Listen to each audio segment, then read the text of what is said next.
ഇന്നത്തെ പ്രധാന തെരഞ്ഞെടുപ്പ് ചർച്ചാ വിഷയമായത് NDAയുടെ മാർഗരേഖയാണ്.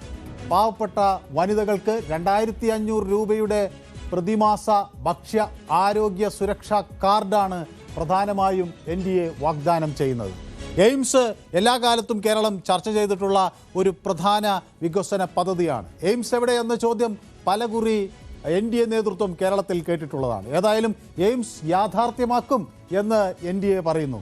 പാവപ്പെട്ടവരുടെ കുടുംബാംഗങ്ങൾക്ക് 2 സൗജന്യ LPG സിലിണ്ടറുകൾ, ഓരോ വീട്ടിലും 20,000 ലിറ്റർ സൗജന്യ കുടിവെള്ളം, 3000 രൂപയുടെ ക്ഷേമ പെൻഷൻ, തിരുവനന്തപുരം കണ്ണൂർ അതിവേഗ റെയിൽ ശൃംഖല, തിരുവനന്തപുരത്തും കോഴിക്കോടും മെട്രോ സർവീസ്, ദേവസ്വം ബോർഡുകൾ പുനഃസംഘടിപ്പിക്കും, ശബരിമലയിൽ അന്വേഷണം നടത്തും.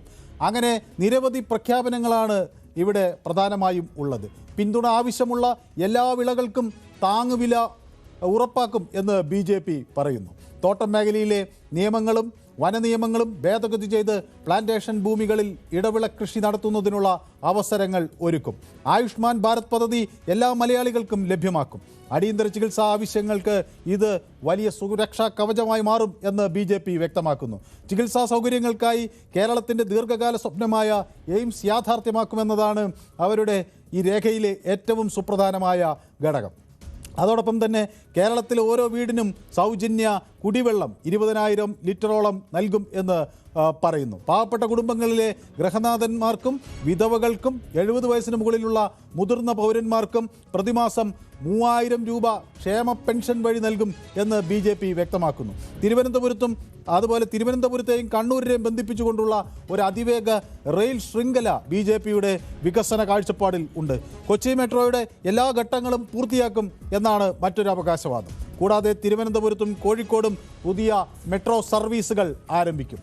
കേരളീയർക്ക് ഏറ്റവും പുതിയ തൊഴിൽ നൽകുന്ന സംരംഭങ്ങൾ അവിടെ സാധ്യമാക്കും എന്നവർ വ്യക്തമാക്കുന്നു. ഓരോ നിയമനത്തിനും 1 ലക്ഷം രൂപ വരെ കുറഞ്ഞ നിരക്കിൽ പലിശയിൽ ലോൺ ലഭ്യമാക്കുന്ന എംപ്ലോയ്മെൻറ്റ് ലിങ്ക്ഡ് ഇൻസെൻറ്റീവ് സ്കീമാണ് മറ്റൊരു BJP വാഗ്ദാനം. വിഴിഞ്ഞത്തെ ഒരു പ്രധാന വ്യാവസായിക കേന്ദ്രമായി വികസിപ്പിക്കും എന്ന് BJP പറയുന്നു.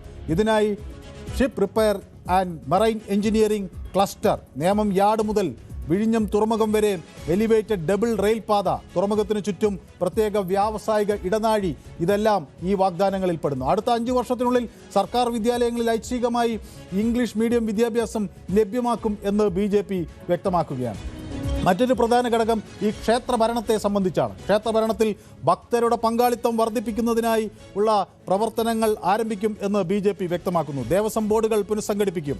അതോടൊപ്പം തന്നെ ശബരിമല, ഗുരുവായൂർ തുടങ്ങിയ എല്ലാ ആരാധനാലയങ്ങളും സംരക്ഷിക്കാനുള്ള നടപടികൾ ആരംഭിക്കും എന്ന് BJP വ്യക്തമാക്കുന്നു. ശബരിമലയിലെ സ്വർണ്ണക്കൊള്ള സമയബന്ധിതമായി CBI അന്വേഷണം നടത്തി അഴിമതിക്കാരെ നിയമത്തിന് മുന്നിൽ കൊണ്ടുവരാൻ തങ്ങൾക്ക് കഴിയും എന്നാണ് BJPയുടെ ഒരു അവകാശവാദം. ശബരിമലയിൽ അടിസ്ഥാന സൗകര്യ വികസിപ്പിക്കുന്നതിന് വേണ്ടി ഉള്ള ഒരു പ്രത്യേക മിഷൻ ആരംഭിക്കും. മുല്ലപ്പെരിയാർ വിഷയത്തിലും BJPയുടെ വാഗ്ദാനങ്ങളുണ്ട്. തമിഴ്നാടിന് വെള്ളം, കേരളത്തിന് സുരക്ഷ എന്ന വാദമുയർത്തിക്കൊണ്ടാണ് തമിഴ്നാടിൻ്റെ അവകാശത്തെ ബാധിക്കാതെ കേരളത്തിൻ്റെ സുരക്ഷയും തമിഴ്നാടിൻ്റെ ജലലഭ്യതയും ഉറപ്പിക്കൊണ്ടുള്ള ഒരു നയം തങ്ങൾ നടപ്പിലാക്കും എന്ന് BJP പറയുന്നത്. ഓരോ കോർപ്പറേഷനെയും നാടിൻ്റെ സാമ്പത്തിക വികസനത്തിൻ്റെ കേന്ദ്രങ്ങളാക്കി മാറ്റും എന്ന് BJP പറയുന്നു. തിരുവനന്തപുരത്ത് പ്രധാനമായി IT, ഇന്നവേഷൻ തുടങ്ങിയ മേഖലയിൽ ആണ് ശ്രദ്ധ കേന്ദ്രീകരിക്കുക. കൊച്ചിയിൽ ഇന്ത്യയുടെ കപ്പൽ നിർമ്മാണ തലസ്ഥാനമാക്കി മാറ്റാനുള്ള ഒരു പ്രവർത്തനം നടത്തും. Kozhikode health care, medical innovation ഹബ്ബായി മാറ്റും.